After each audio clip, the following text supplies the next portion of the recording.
নমস্কাৰ বন্ধু বান্ধৱীসকল, আজি আপোনালোকৰ মাজলৈ লৈ আহিছোঁ অসমৰ কবিসকলক কাক কি বুলি কোৱা হয়।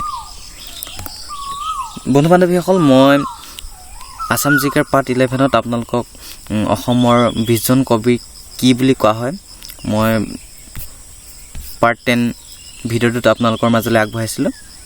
যদিহে আপোনালোকে চোৱা নাই আসাম জিকেৰ পাৰ্ট 10 ভিডিঅ'টো আপোনালোকে চাই ল'ব। আজি আপোনালোকৰ মাজলৈ লৈ আহিছোঁ প্ৰথমতে এক জ্ঞান মালিনীৰ কবি বুলি কাক কোৱা হয়। জ্ঞান মালিনীৰ কবি বুলি মফিজুদ্দিন আহমেদক কোৱা হয়। 2 লোকপ্ৰিয় বুলি গোপীনাথ বৰদলৈক কোৱা হয়।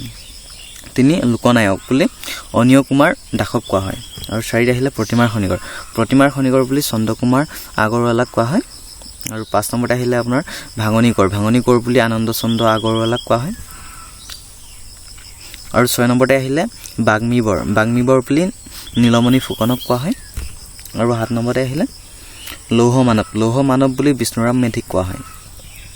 জিকিৰ সম্ৰাট বুলি ৰাকিবুদ্দিন আহমেদক কোৱা হয়। আৰু 9 নম্বৰতে আহিলে নটসূৰ্য বুলি ফণী শৰ্মাক কোৱা হয়। আৰু বন্ধু বান্ধৱীসকল, আপোনালোকে যদি নতুন মোৰ চেনেলত তেনেহ'লে প্লিজ ছাবস্ক্ৰাইব কৰি দিব। আৰু 10 নম্বৰতে আহিলে বনফুলৰ কবি বুলি যতীন্দ্ৰনাথ দুৱৰাক কোৱা হয়। আৰু 11 নম্বৰতে আহিলে ধুৰণি কবি বুলি বিনন্দ চন্দ্ৰ বৰুৱাক কোৱা হয়। আৰু 12 নম্বৰতে আহিলে বিপ্লৱী কবি বুলি প্ৰসন্নলাল চৌধুৰীক কোৱা হয়। 13 নম্বৰতে আহিলে লোকবন্ধু বুলি দত্ত ভৱনেশ্বৰ বৰুৱাক কোৱা হয়। আৰু 14 নম্বৰতে আহিলে নিজৰাৰ কবি বুলি হলধৰ ৰাজখোৱাক কোৱা হয়। 15 নম্বৰতে আহিলে প্ৰাচ্য পণ্ডিত বুলি কৃষ্ণকান্ত সন্দিকৈক কোৱা হয়। 16 নম্বৰত আহিলে সদস্য মহীয়ান বুলি দুজনক কোৱা হয়, কৃষ্ণকান্ত সন্দিকৈ আৰু মহেশ্বৰ নেওগক।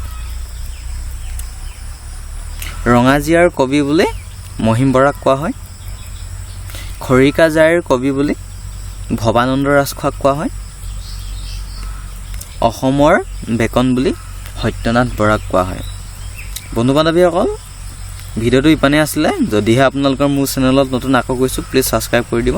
মই এনেকুৱা ধৰণৰ আপোনালোকক ইম্পৰ্টেণ্ট আসাম জিকেবিলাক আপোনালোকৰ মাজলৈ আগবঢ়াওঁ আৰু যিকোনো জব আপডেটবিলাক আপোনালোকৰ মাজলৈ আগবঢ়াম। আৰু বন্ধু বান্ধৱীসকল, যদিহে আপোনালোকৰ মোৰ ভিডিঅ'টো চাই ভাল পালে তেনেহ'লে প্লিজ লাইক কমেণ্ট শ্বেয়াৰ কৰি দিব। ভিডিঅ'টো চোৱাৰ বাবে ধন্যবাদ। জয় আই অসম।